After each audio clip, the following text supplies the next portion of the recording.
On a particular day, 13 years after he was born, a young boy stumbled upon a scene he was not meant to see on his way back from school. This young boy saw his mother begging for extra credit at a local store in a town they had just moved into. His mother left the shop empty-handed, even after pleading with the store owner.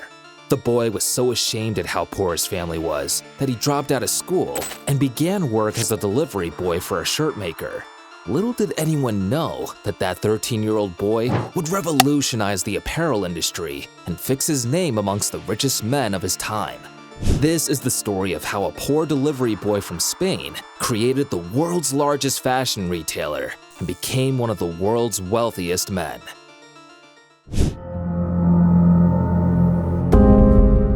Amancio Ortega Gaona was born on the 28th of March, 1936 in Bustongo de Arbas. His birth coincided with the beginning of the Civil War in Spain. He was the last of 4 children and spent his early days in Tolosa, Guipuzcoa. Like the stories of many great men, Ortega came from a poor background. His father, Antonio Ortega Rodriguez, was a railway worker who earned less than €2 as his wage and was the main source of sustenance for the family. When Amancio was just 12, something happened to his mother, who worked as a housemaid, that changed his entire life and quest for wealth. He narrates this experience in his biography, The Man from Zara. Ortega mentions that one afternoon, he was coming with his mother from school, and they both had to stop by at a grocery store to shop. He mentions that it was one of the bigger grocery stores, and that these stores allowed some form of credit. He noticed that after his mom had pleaded for a while, he heard the storekeeper say, "Josefa, I'm very sorry, but I can't let you have any more credit." Ortega was shocked, and he never forgot that incident. This event led him to drop out of school eventually, and when he was 14, he began to work at a local shirt maker named Gala. During his time at Gala, he made friends with Jose Martinez, the son of the then owner of Gala, who currently runs the store. Amancio later worked as a draper and tailor's assistant. One thing that became clear during his time working in the tailoring industry was his keen sense of detail. He was able to observe the various processes of working, having hands-on learning. But beyond just knowing how to sew, he learned how and where to buy the best fabrics and how to handle customer relationships. The things he learned later proved extremely valuable for him in running Zara. One thing Ortega loved to do besides learn about the apparel industry was ride his bike. Alongside Martinez, they rode around during their free time. Eventually, Martinez took over his father's shop. While the shop is still standing today, it hardly has customers. Martinez had this to say, "No one ever comes in here to buy anything," he says. "They just want to know about Amancio." When he turned 16, he began to work out a business plan. While it is uncertain where he got this brilliant idea, it is believed it likely came during one of his bicycle rides. He concluded that to make a lot of money in the clothing industry, it would be best to identify what the client needed and give them what they wanted on time, while not dropping on the quality too much, rather than stocking up inventory while being uncertain as to who would and when they would patronize them. The challenge with this idea was finding out what the client wanted beforehand. This idea was what eventually birthed fast fashion that toppled a lot of established brands. It also dawned on him that controlling the supply chain would be a huge advantage for his idea. Ortega started putting his plan into action, and in 1953, shortly after he turned 17, he opened up his own company in Galicia. The situation in Galicia consisted of thousands of men going fishing while their wives stayed behind in town. Ortega was presented with an opportunity as a result of this, and he did not throw away the chance when it came his way. He worked with seamstresses and organized them into sewing cooperatives so that they could produce nightgowns, lingerie, and other items. The women would do anything for a little money, and they were really good at sewing, says Blanco, who co-wrote a book called Amancio Ortega, From Zero to Zara.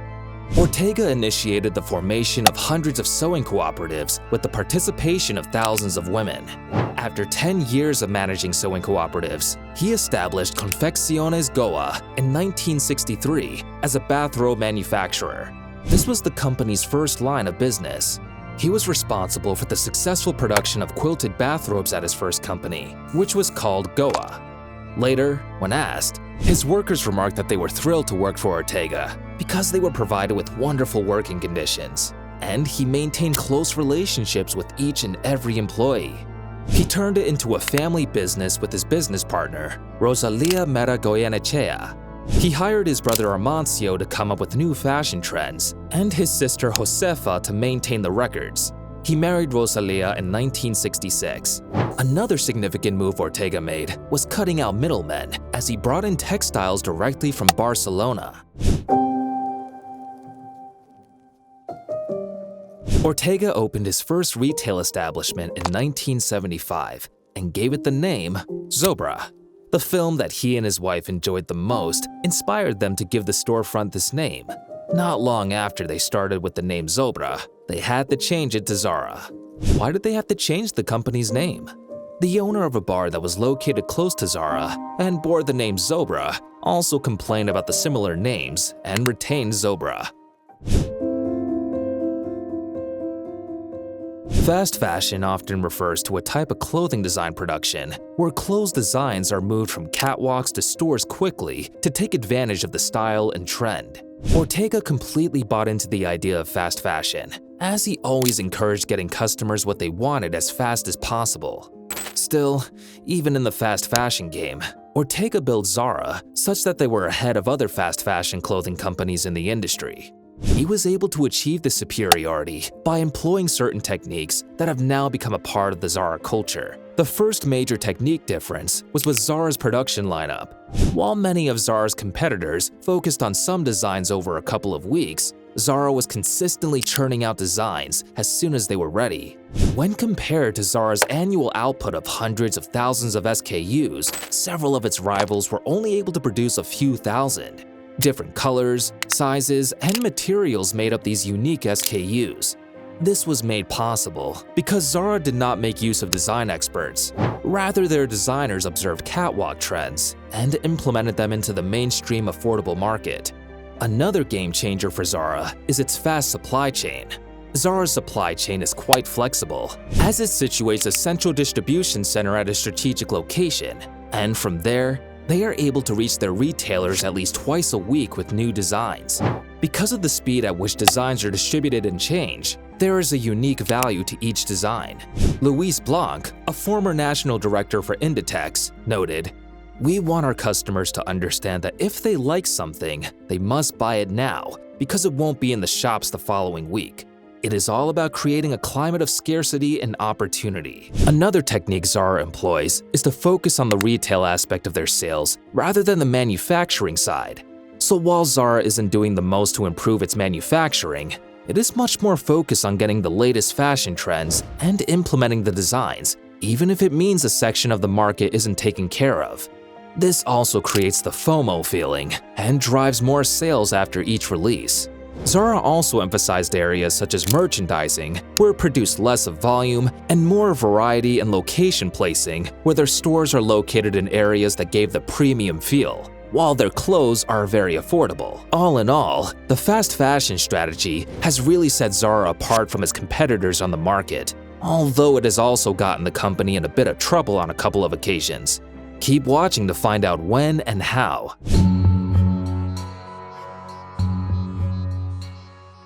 Under Ortega's leadership, Zara experienced significant expansion throughout the 1980s. By 1985, Ortega had opened a large number of stores across Spain, and he established Inditex as a holding company to serve as an umbrella for Zara's various production facilities. In 1988, he opened the doors to the first Zara store, which was then followed by stores in the United States in 1989 and London in 1998. Further internationalization of Zara coincided with the development of Inditex's retail portfolio, which included Pull & Bear and Massimo Dutti in 1991, Stradivarius in 1994, Bershka in 1998, Oysho in 2000, and Uterque in 2001. By the year 2000, Inditex brands were being sold in more than 30 different countries around the world.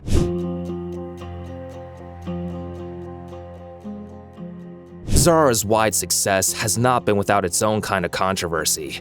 But its controversy has been much more attributed to its fast fashion approach. Zara's controversies have been dubbed the copycat controversy, and there have been various instances of them.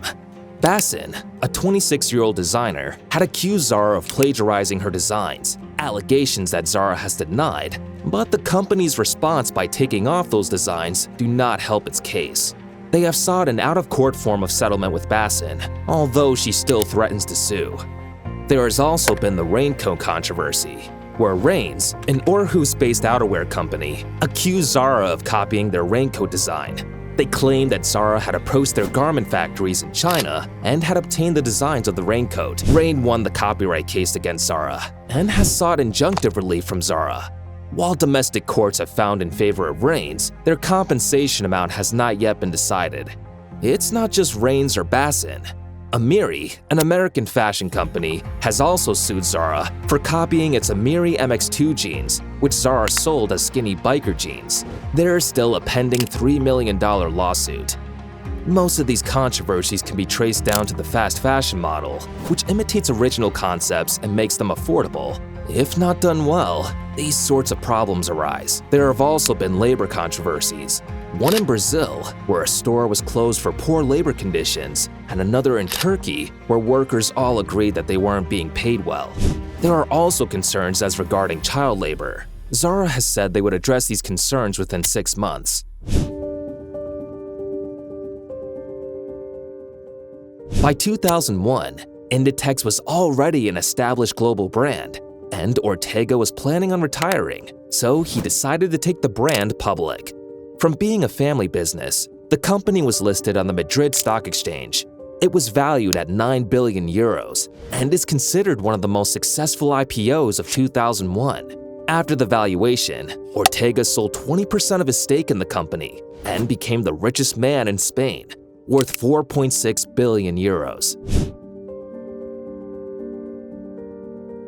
If there is anything Ortega avoids, like the plague, it is the limelight. He is quite notorious for staying out of the public eye, as there are little to no official pictures of him. He has never really granted anyone an official interview, and while many know about his children, he has been so secretive, no one knows the wedding date for his first wedding. Although he finally allowed Covadonga Oshii to work on his biography, The Man from Zara. Ortega came into the fashion industry and upended established fashion trends.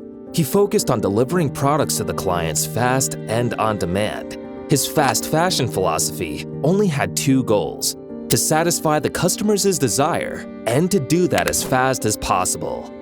With 137,054 professionals employed in 6,683 stores and facilities currently located in 88 different countries, the Inditex Corporation has developed into a global leader in the fast fashion retail industry. It would not have been possible for Ortega to build the fast fashion empire unless he tore down the conventional haute couture business model and replaced it with his original model, which he then refined over several decades. Nevertheless, those punishing schedules, which the fashion industry has never attempted to keep, do not always result in perfect execution. Failures occasionally occur and are removed from stores as soon as they are discovered. Like every savvy business person, Amancio Ortega has a diverse portfolio of holdings that have contributed to his enormous wealth. These holdings include stakes in global retail estate, gas, tourism, and banking, amongst other industries. Thank you all for watching. Make sure to like and subscribe to the channel, and we will see you next time. Till then, bye.